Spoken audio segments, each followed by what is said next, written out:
साथ ही साथ जब श्रेयस अय्यर आउट होते हैं, हार्दिक पांड्या को क्यों ऊपर भेजा गया था? भाई गेम जल्दी खत्म हो। मतलब क्या ये रीजन है? वो फैंस अब उस चीज को अच्छे से ले या ना ले, क्योंकि काफी लोग, हम प्रिटी श्योर के लोग खुश हुए थे जब हार्दिक पांड्या जल्दी आउट हो गए थे। जब उन्होंने वो चौका मार दिया था उसके बाद तो लग रहा था भाई कि अब सेंचुरी बहुत डिफिकल्ट है विराट कोहली की। अगर हार्दिक पांड्या खेलेंगे तो मैच जल्दी खत्म करके आएंगे, तो लोग खुश हुए थे। बट आई थिंक यही रीजन होगा यार कि मैच जल्दी खत्म करो। और मतलब क्या गौतम गंभीर ने बोल रखा है कि 100 के लिए कोई नहीं खेलेगा? I think it's not about 100 के लिए खेलेगा नहीं खेलेगा। If you look at it, Virat Kohli yes एक वो डेस्परेशन दिखता है थोड़ा बहुत कि यार 100 हो जाए तो बेटर हो जाएगा। एंड जितने भी बड़े वर्ल्ड के टॉप एथलीट्स जो होते हैं उनके अंदर ये चीज होती है, एक एक्स्ट्रा हंगर होती है कि मुझे पर्सनल भी माइलस्टोन अचीव करना है। ये आई डोंट थिंक इसमें कुछ सही गलत नहीं, है। आज तो मुझे लगता है कि वो मुझे बिल्कुल भी नहीं दिखी वो चीज कोहली में ना, मैं वही कह रहा था कि भाई मुझे अच्छी लगी बहुत ज्यादा ये। मतलब मुझे लगता है इसमें कुछ सही गलत नहीं है। जैसे उसने अक्षर पटेल को एंड में आके स्ट्राइक दे भी दी थी, चाहे तो अक्षर पटेल पहले ही खत्म कर सकते थे गेम को।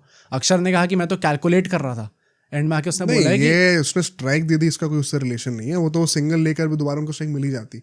अक्षर पटेल जब बैटिंग करने के लिए आए थे, इट वाज वेरी क्लियर कि फिर वो they are building up to the century. Hardik Pandya जब आए थे और जब श्रेयस अय्यर ने भी आउट होने से पहले 2 चौके लगाए थे, तब ऐसा लग रहा था कि right now they are not thinking about the 100, 80s में नॉट आउट रह जाएंगे तो भी चल जाएगा। I think the point is not कि विराट कोहली खुद सोच रहे थे या फिर ये कि उन्होंने अक्षर पटेल को स्ट्राइक दी थी तो वापस उन्हें स्ट्राइक मिल जाएगी। जिस मोमेंट पर उन्हें स्ट्राइक दी थी, अक्षर पटेल अगले 2 गेंद में गेम खत्म कर सकते थे। पर वो नहीं होता ना, ये सब चीजें कम्युनिकेट करी जाती हैं भाई। तो मुझे लगता है विराट कोहली ने बोला था मुझे 100 मारनी है। नहीं, मतलब ये टीम की एक इम्प्लिसिट स्ट्रैटेजी होती है ये, क्या कि I am building up to the last ball जब number of runs required are lesser than number of runs that you need for the century। ऐसा होता है, you try to take the game as deep as possible। या तो आपको boundary ball मिल रही हो जिसको आपने मारती पहली छक्का मार दिया और सीधा 100 हो गई। जब वो नहीं मिल रहा तो you rotate the strike till the last run and तब आप मैक्सिमाइज करने का सोचते नहीं हो। तो मतलब जब अक्षर पटेल बैटिंग करने आ रहे थे तो टीम मैनेजमेंट उनसे बोला होगा कि यार यू हैव टू मैनेजमेंट कभी भी ये सब चीजें ये सब वो नहीं बोलती है। हाँ, तो ये तो अनस्पोकन इम्प्लाइड इम्प्लिसिट का मतलब क्या है? यही तो है। नहीं भाई, क्या मुझे लगता है कि पर्सनल कॉल होती है। क्या मतलब आई डोंट थिंक इम्प्लिसिट, क्या आई थिंक एक वो है कि वो चाहते थे कि विराट कोहली की 100 हो जाए। यही है इम्प्लिसिट का मतलब, यही है। हाँ, तो मतलब वो एक वो फ्रेंडली जेस्चर था। It was not planned.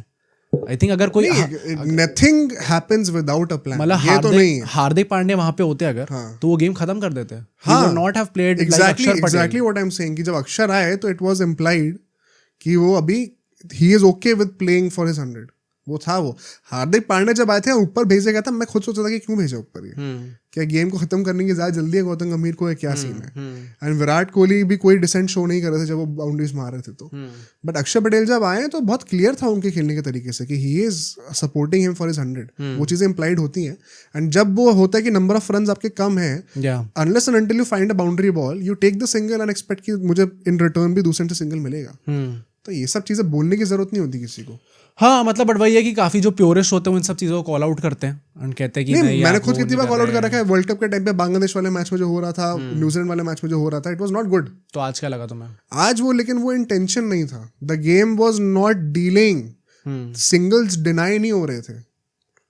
Game का जो मोमेंटम है, जो रन रेट है, वो रुक नहीं रहा था कि एक बंदे की 100 हो जाए। भाई मतलब कहने को तो ये बहुत आसान है ना कहना कि अक्षर पटेल मैच पहले ही खत्म कर देते। तो एक तरीके से डीले तो आपने करा ही है। मतलब आई डोंट थिंक कि कोई मुझसे ऐसा बोलेगा अगर कि कोई बंदा 100 पे खेलने वाला है और उसको पता है कि नंबर ऑफ रन्स जो रिक्वायर्ड है वो मेरी 100 के लिए जितने रन उससे कम है, और वो 20-25 रन पहले से ही सिंगल लेना मना कर दे, that gets very controversial. Because 20-25 run चाहिए, यू आर नॉट वन, अभी है, there is some distance to cover, और आप तभी से हरकत करना शुरू कर दे रहे हो। जब रन ही 7-8 रहेगा तब ये बंदा कर रहा है, तो he has every right to do that. ऐसे में कॉन्टेक्स्ट इंपॉर्टेंट होता है। हर चीज को हम लिटरली नहीं ले सकते कि उस मैच में क्या था तो इस मैच में। अक्षर जब आए थे तो भी क्या 15-21 रन तो शायद चाहिए ही थे। हाँ, तो तब तक वो बाउंड्रीज तो आई नहीं थी। विराट कोहली ने मारी थी मेरे ख्याल से, अक्षर पटेल ने भी मारी मेरे ख्याल से एक boundary, if I am not wrong. मतलब मेरा पॉइंट बेसिकली ये है कि ये गेम डीले तो हुआ ही था विराट कोहली के चलते हुए, क्योंकि उन्हें 100 चाहिए थी। बट मेरे हिसाब से इसमें कुछ गलत नहीं है। मतलब अगर प्योरेस्ट आके मुझसे ये कहेंगे कि नहीं भाई आपने गेम थोड़ा डिले करा, शायद 1 ओवर पहले ही खत्म हो जाता मैच, शायद 40 ओवर में ही खत्म हो जाता मैच। अगर हार्दिक पांड्या तो वैसे खेला ही, अक्षर पटेल भी आके अपने नॉर्मल फॉर्म में खेलते जैसे खेल रहे थे, तो करने को तो ये लोग गेम जल्दी खत्म कर सकते थे। बट एक वही होता है भाई, एक लेजेंड जब आपकी टीम में खेल रहा होता है ना, तो as youngsters you also want कि इसका भला हो. I still will stick to what I said. हमने ये न्यूजीलैंड वाले मैच के बारे में बात की थी वर्ल्ड कप के टाइम पे. तब हमने बहुत क्लियरली ये चीज कंक्लूड की थी कि इट्स नॉट कूल. नहीं, इट्स नॉट कूल बिकॉज वो game was genuinely tough. Exactly. तो वो कॉन्टेक्स्ट पे डिपेंड करता है. बांग्लादेश वाला टफ नहीं था. बांग्लादेश वाले में तो बिकॉज ऑफ द 100 ही स्टार्टेड प्लेइंग क्विकर, तो मैच और जल्दी खत्म हो गया, तो अच्छा ही था.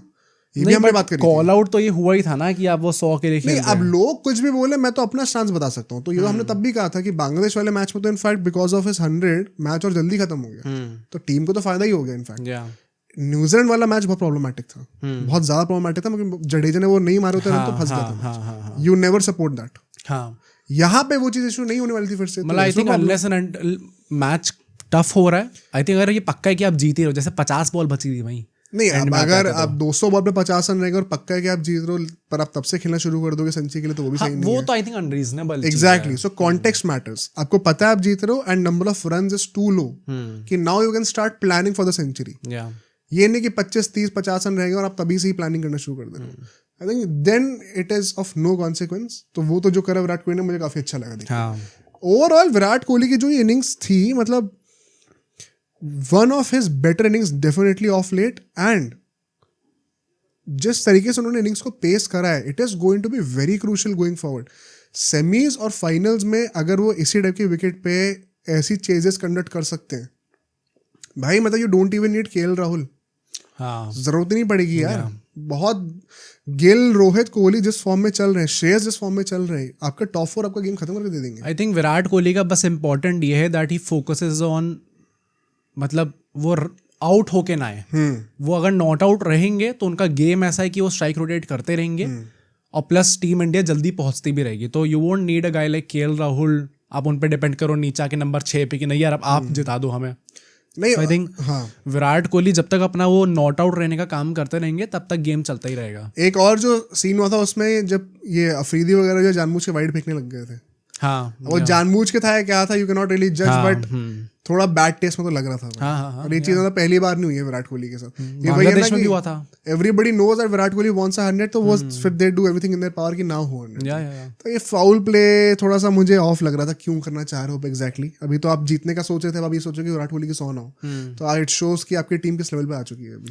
मतलब आई गेट इट भाई, इंडिया पाकिस्तान है, मैं तो सपोर्ट में ही हूँ इन सब के. जब भी उल्टी सीधी चीजें होती हैं, नहीं होता स्पिरिट ऑफ द गेम में. अरे भाड़ में गई यार spirit of the game. India Pakistan के बीच में मैच चल रहा है, काहे की स्पिरिट. पंजा ही फेंक दो फिर. क्या फेंक दो? पंजा फेंक दो फिर. एक पंजा मतलब down the leg wide 5 run फेंक दो भाई, 5 रन मिल जाएंगे ना. तो ये सिली पेटी थिंग्स हैं, पेटी थिंग्स हैं बहुत ज्यादा.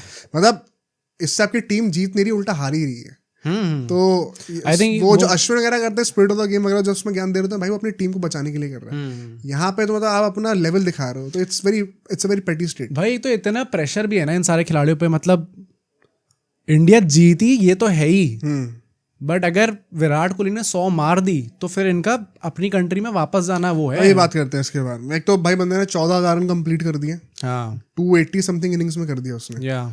सचिन की 350 इनिंग्स थी. क्रेजी. मतलब गैप जो है ना पेस के इन टर्म्स में ओडीआईज में, तो टेस्ट मैच में तो बहुत अब रह गया, बट ओडीआईज में जिस तरीके से वो जिस स्पीड पे रन मार रहे हैं, अब देखते कितना और खींचेंगे. I think overall 3rd highest हो चुके हैं वो ऑल टाइम पे, संगकारा और सचिन के पीछे. 2nd हो जाएंगे मेरे ख्याल से. भाई जो उसने पोस्ट मैच में बोला, एंड उसने ऐसे करके बोला कि at 36 it takes a lot out of me. करते इसकी बात भी करते हैं, क्योंकि मेरा एग्री पॉइंट ये होने वाला था.